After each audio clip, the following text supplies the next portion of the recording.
তো চলো দেখি তারা কিভাবে নিত। চলো এই ক্লিপে তোমাদেরকে সেটাই দেখাবো, সেই আইল্যান্ডে কিভাবে যেত।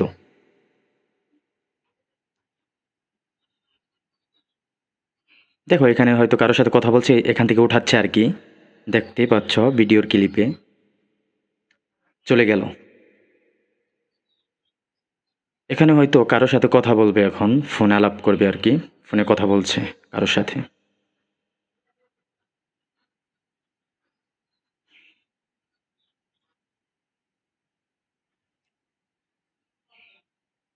কথা বলা শেষ। এখন হয়তো কেউ আইল্যান্ডে, ওই আইল্যান্ডে মনে হয় যাবে, সে গেল, কে গেল দেখে বুঝতে পারছেন, এখন যাচ্ছে আর কি কথা শেষ করে আইল্যান্ডে। হ্যাঁ, এটাই সেই আইল্যান্ড। এখানে দেখুন সে এসে পৌঁছেছে, এখন তার সাথে কথা বলছে। এখানে নিচে একটু খেয়াল করুন হালকাভাবে, দেখেছেন, এখানে বুঝতে পেরেছেন কি হলো আর কি।